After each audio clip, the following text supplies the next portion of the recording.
Crossbar. Yeah, I don't know Crossbar either.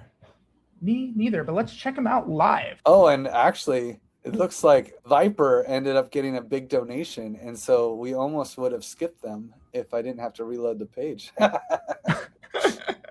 Great catch out. So yeah, okay. In the meantime, let me talk about Crossbar right here. This is really cool. I've never heard of this. They're building the world's first truly open source security hardware wallet from the silicon chip level all the way up to the application software. Wow. Okay. One thing that we are really emphasizing as we're talking about security is a lot around the software level, but the hardware level is just as important to be secure because what if the ledger, or in this case, your Crossbar gets hacked as it's being delivered to you? Then all the software in the world can be safe, but the chip is actually hacked and you're sending all your funds to somewhere that you didn't mean to. Keeping the physical hardware secure is so important.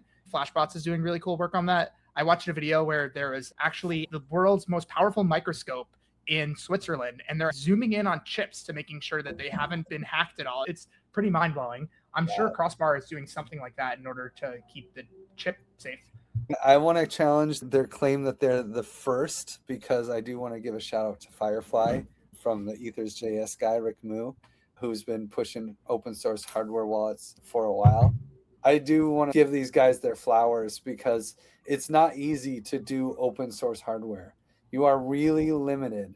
And if you want to make something really nice, it takes a lot of extra talent. So major shout out to these guys for working so hard to have open source hardware. And diversity in the hardware wallet space is also really important. If everybody on your security council uses a ledger, then you need to hack Ledger to hack your security council, not just hack the people. So it's really great to see open source hardware get some love, because where's that movement? I feel like it's way behind. Open source software is killing it. Open source hardware is such a harder thing to achieve. Yeah, anyone who's working in that space is a goddamn idealistic hero. Amen. Looks like they're doing this really cool seedless key management too using NPC. So I would check out more about this to learn more. But one thing that I actually saw with the Bitcoin conference was the BitKey wallet that Jack Dorsey built. And it's a very secure, I think it's open source too, also seedless wallet. And I'm like, man, I wish something like that existed in the Ethereum ecosystem. We should be the leaders there. I guess maybe it does exist. I need to learn more about Crossbar. And if you're also building anything like that, ping me. I'd love to check it out and learn more about it. Innovators, man. I love the innovators in this round. Well,